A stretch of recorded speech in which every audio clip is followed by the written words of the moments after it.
now, or what I do, I think that we both learned a pretty consistent effort from the books, Right. from the tapes. When you see how they work, there's some things about the business you look and go, I am not a big fan of how that particular person ran it. And I was even thinking about this the other day before I even talked to you about it. I thought to myself, where would you and I have been Right. now, being that it's been 20 years, if we would have just consistently done it on the side? Yeah. Every single day, just kind of going out. And if you meet somebody that's kind of cool like us and you say, Yeah. man, you know what? You look like a kind of guy I could work with. I've often thought of, man, where would I be today? And I love real estate. I absolutely love real estate. But having an extra, 20 grand a month coming in on the side would be phenomenal. Now, I've been fortunate enough that the way I have my real estate business structured, I've never really been at a loss for money. There's been months that were tight or months you didn't have a paycheck or what have you, but there's always been enough in the bank account to cover everything. Yeah. And that's the biggest difference is I'll have huge months that'll last us for 6 or 7 months, and every consistent month after that benefits you. Yeah. But I do think that the Amway part created who I am. I became a And sales just professional for from viewers that. and stuff, I want to make sure that we get into the goods, the bads. Oh, absolutely, but not 100%. Not to taint it with, I had this horrible experience, but I Yeah, really no, not at all. because I learned a ton from it too. Yeah. I didn't have a bad experience at all. I think that there were bad parts of it. I think the human element of almost everything we do can truly be the worst part of whatever it is we get involved in. That's the truth. Yeah. Very rarely is it the business concept that is wrong, especially if it's worked for so many years before. It worked for 50 years before you and I ever even saw it. So And- for people that don't know what Amway is, maybe they've heard the name. A lot of people, and I think it was Quickstar back in our day. wasn't Quickstar, it? yeah. What do you do? Like, what do you do in Amway? Getting involved in If Amway. you're getting me involved in Amway, how does this work? What do we? Start out as an independent business owner. Okay. You sign up for something that's relatively inexpensive. I think it's 50 or 60 bucks. Even now, I think it's about that cheap to be able to get an independent business license, to be able to operate as a 1099 independent business owner, Okay. to be able to sell products that they manufacture at a discount, and I think there's so many of them out there now, and a good portion of them, whether it's Melaleuca or Excel or all the different companies that have come and gone, they all had a similar principle. And I think people talk about what would they call it, the pyramid scheme of things. Right. But Everything's a pyramid scheme, but everything's a pyramid. insurances, You have everybody's at the top and somebody's clamoring for something at the bottom, and that's just the way the world works. Right. My brokerage, even as an independent real estate agent, my brokerage takes a percentage of every deal that I do with Keller Williams. I can Right. cap on that, and at the end of the year, I've still paid them $30,000 just to be there. Right. From my efforts that they had little or nothing to do with. Right. To have their business name on your business card and Exactly. to To be able to create some sort of comfort with the clientele, which, to be completely honest, has faded to some degree because of things like Amazon. I don't think you have to have a definitive brand name anymore, because do you know the name of your vacuum cleaner? Shark, maybe? Shark, I don't know. maybe. Could Sounds be. good, yeah. Right, and I think We're on our third one because we have a golden retriever. So and I have a dog, and the we killer of vacuum vacuum 113 times a day, so I understand exactly what that is. But I think ours is a Shark as well, but I got it from Costco. But for a while, I bought like 3 or 4 from Amazon that didn't have a brand name that were exactly the same. Yeah. I don't think it's as important anymore. Even with the advent of things like Kia and Hyundai kind of coming up in the ranks as far as the less expensive cars becoming more expensive. There's a $80,000 Kia out there now. I've got to tell you, right? My wife and I bought They're one beautiful. last year. They're great I cars. loved- Yeah. The first time I was driving it, it was on the road, except we drove it back from Portland, and it starts massaging my back. I'm like, oh God, like what's happening? What is this? This is great. awesome. Yeah, absolutely. And I think that turn of events has made it easier for things like Amway to exist even further beyond what they probably thought it was possible, because of the fact that the name doesn't necessarily drive the company more like it used to. In fact, a lot of those companies, when you start looking at the bigger names, I don't want to say anything for fear of getting in trouble for someone else, but there's a lot of huge companies out there that the deeper you dig, the worse the company is. Yeah, unfortunately. When you start digging into the humongous companies, like, oh wow, so they're building their stuff in sweatshops, or they're underpaying their employees, or large corporations with theme parks and things are demanding things, and if you sign the wrong document, if you get injured on the property, you get nothing. So there's a back end where people are a little disenfranchised with that, I think. But back to the Amway business itself. The human factor is what taints it for most people. You get a person that doesn't know what they're doing, much like a bad real estate agent. If you have a bad real estate agent, I didn't realize even until this year that people had a bad opinion of real estate agents, because I've always had great responses with my people. I've always had great Agents? Yeah. Yeah. I mean, that I can remember anyway. Yeah, and I mean, I've had 3 or 4 people just in the last 6 months say, "Man, I don't like real estate agents at all. They're worse than used car salesmen." And I thought, man, that's the reputation that's being left behind. So I had no idea until somebody brought it to my attention this year. Interesting. Yeah. Well, so how was it that, I mean, I remember when I was a kid, obviously we were both kids in a sense, but I was in my early 20s, so yeah. Okay.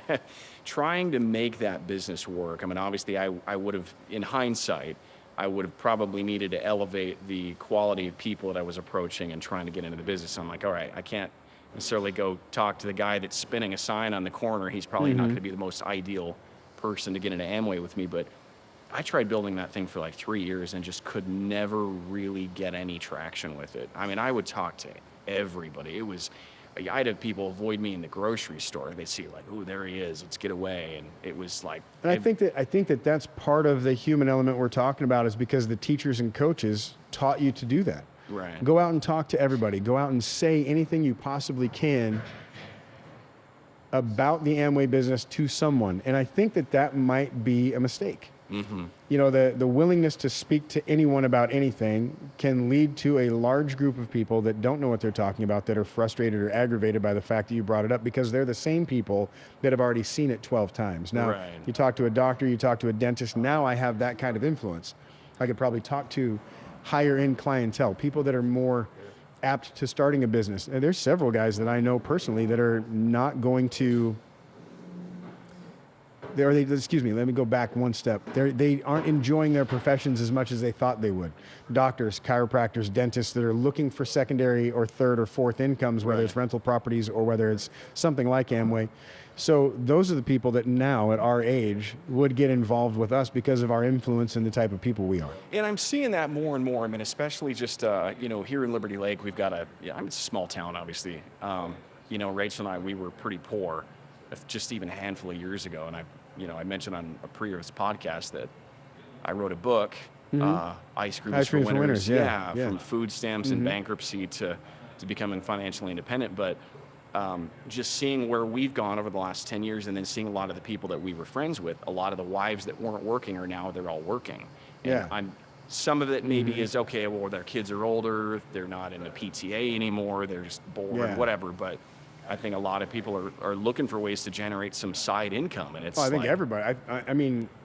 I've had $400,000 and $500,000 years, and even in those years, I was looking to generate something else. Yeah. Because of the fact that those years don't last. That money doesn't stay unless you do something smart with it. So for people that would say, "Well, I've heard that Amway's a cult," what would you? I mean, where would you go? Amway's a what? I'm sorry. Amway's a cult. Oh, geez. Where would you go with that one? Well, first of all, those aren't the type of people you're going to try to influence into the business, because they're not going to be the ones that are going to build it because they think they have a preconceived notion and that's what they're spreading. So it's not going to help. A cult is anything where you can't get out of. And there are a lot of those out there where you get involved in something and the people won't let you out, or they kick you out for a certain behavior. Right. That's not what Amway is at all. You might have a leadership in the business that treats you that way, and that's the type of person you move away from. And if you're being held captive in something like that, whether it's a brokerage, whether it's Amway, whether it's anything else, and someone's saying you can't do these things independently even though you're an independent contractor, it's probably time to find yourself a way to leave anyway. So that was one of the things that initially I didn't understand, but when we first got in, there was Amway, and then there was these other kind of leadership development corporations. What are you going to the Worldwide Dream Builders? Worldwide Dream Builders, and there was a couple other ones too, So that was more of the organization that we're going to teach you how to go build this business by leveraging these Alticor and some of the businesses behind. And then actually, the Worldwide Dream Builders was the core of the education system. And I think a lot of people mistook that. And the things that I learned from that created my success in real estate and everything else I've done since then. So somebody said, just bullet points, what did you learn from Amway that made you successful? Oh man, everything being a realtor from and confidence, dreaming big, understanding situational awareness with people, learning how to deal with people directly, learning how not to be abrasive or irritating to people. Super simple things. You know, there's books out there that I'm sure you and I have both read dozens of times. But like, was it Magic of Thinking Big was Yeah, one of it's a them, good book, or yeah. How to Influence, how to Win and Influence Friends, or whatever. Dale Carnegie. Dale Carnegie was a fantastic book.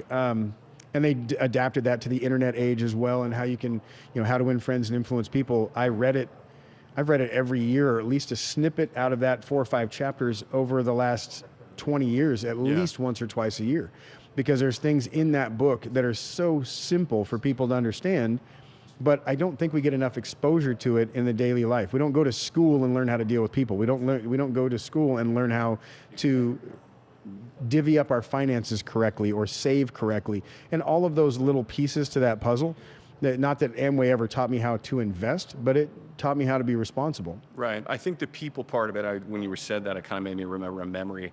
I remember asking you at one point, like, Chad, I keep getting no-showed. And you're like, well, what are you saying? And what are you saying to these people? I'm like, well, I tell them when I'm at the end of the conversation, okay, once the end of the world comes, I will be there. Can I expect that same level of professionalism from you? And you're like, well, Steve, it sounds like you're kind of being an asshole. No wonder they're not showing up. Little intense, people maybe. skills. Yeah. And it was super simple. It's if you're inviting enough, but you're engaging and magnetic enough as a person. Right. People are going to want to be around you to find out what you know. And a lot of times, I think one of the biggest mistakes people make with Amway or anything else is divulging all the information right away, and you kind of throw up on the people. Right, vomit. Same thing with homes. Well, what is my rate going to be? How much is that house? What can you do negotiation-wise?